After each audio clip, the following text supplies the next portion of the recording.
In today's video, I will be breaking down the cost of a rental property that my parents recently purchased. Even though this isn't my property, I think it would be interesting to take a look at what the numbers look like behind this deal. Also, make sure to stay until then because I will show you guys the before and after shots of this property. The property that we will be talking about today is a tiny 2-bed, 1-bath home, 770 square feet, located in Portland, Oregon. So this home was posted October 5th for $250,000 and it immediately struck my eye for a few reasons. The biggest reason was because of all the sheds that were behind the house. There were so many sheds. That's so much storage space for all the couches that I was about to bring. I'm obviously joking. That was not one of the reasons why it caught my eye. The biggest reason was the price range. Although this was a few years ago, the comps around us were going for around $360,000 to $380,000 and not all of them were remodeled. So my thought process on this was if we could get it just below $250,000, we could end up with a good chunk of sweat equity at the end. And for those of you that don't know, sweat equity is basically the increased value to a property from the work that you do yourself. The second reason was the fact that it was already being rented, and because it was being rented, that meant that it was already habitable.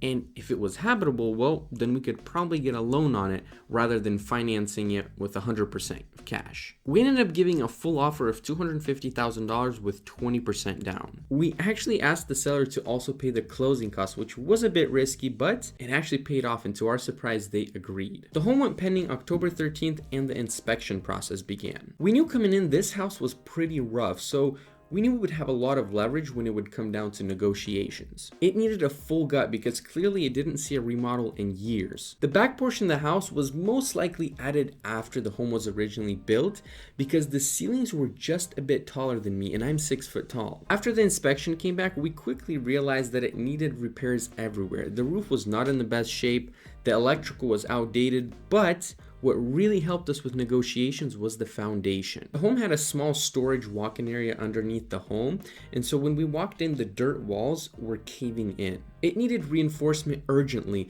because if the walls were to cave in, the floors would not stand a chance. After a few days of negotiating with the help of our amazing realtor, Rebecca, we were able to lower the price from $250,000 to $232,000. Even at $250,000, it would have been a pretty good price, but the fact that we were able to lower the price by $18,000 was like a cherry on top. After closing a month later, the renovation process began. The house was built in the 1920s, but it looked like there was some kind of remodel done to it in the 1930s or 1940s.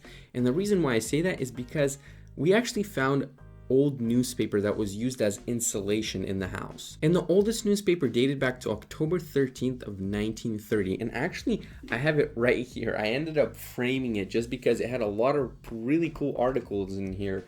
One article talked about the Great Depression, so a lot of people were losing jobs back then. Also, there was a post about a house for sale, and the house was a 5-bedroom for $5,150. There was actually also an article that I found about a school board banning a so-called spanking machine in classrooms because one kid got injured. I thought these articles were pretty interesting to read through, so I just thought I'd share a few with you guys. Although the house was old, to our surprise, after many tests, no asbestos was found on the property. For those of you that don't know, asbestos is basically a mineral that used to be added to all the different materials, and what it did, it just made the material stronger and fire resistant. And also why it was used everywhere is because it was cheap. But later it was found out that asbestos caused cancer. Throughout the process, we had a few delays due to material shortage.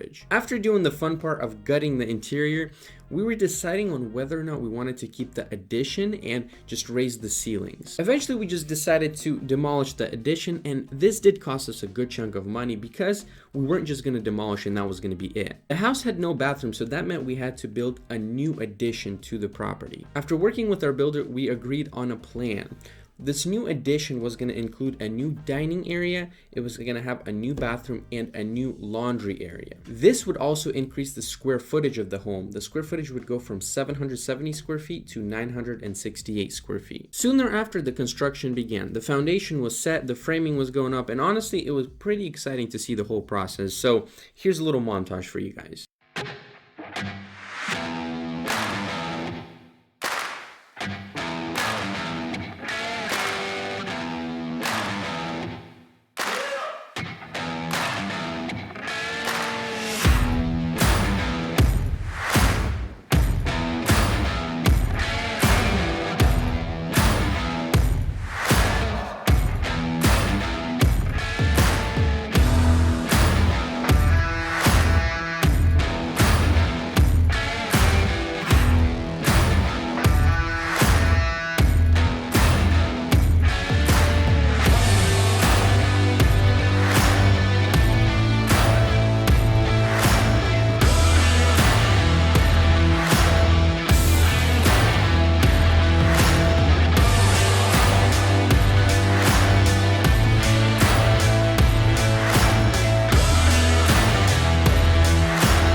To be quite honest with you guys, we picked the worst time to do the renovation because it was during the lumber shortage.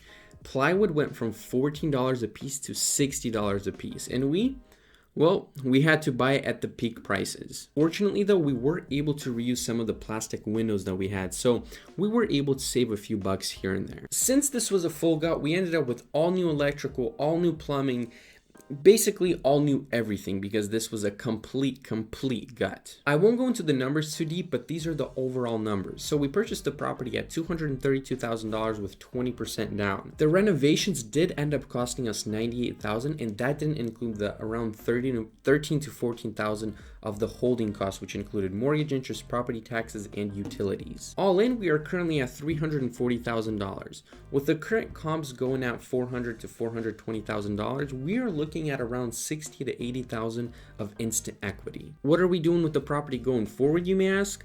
Well, although it might sound appealing for us to just flip it and take the profit, looking at the market, how it's appreciating like crazy right now and our payment being fairly low, it just makes sense to keep it as a rental for the time being. The other reason why it makes sense to keep it as a rental right now is because since we put so much money into it, we can depreciate it over a certain amount of years. So if my calculations are correct, for the next 7 years, for tax purposes, this property is going to be at a loss, even though we will have a good chunk of money left after the mortgage and the expenses are paid. I am happy to say that we did end up finding a long-term tenant for the property, and our hopes is she's going to stay there for the years to come. So now, without waiting any longer, let's take a look at the before and afters of this property.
I hope you guys enjoyed this video, and if you did, please drop a like. And until the next video, this your thing.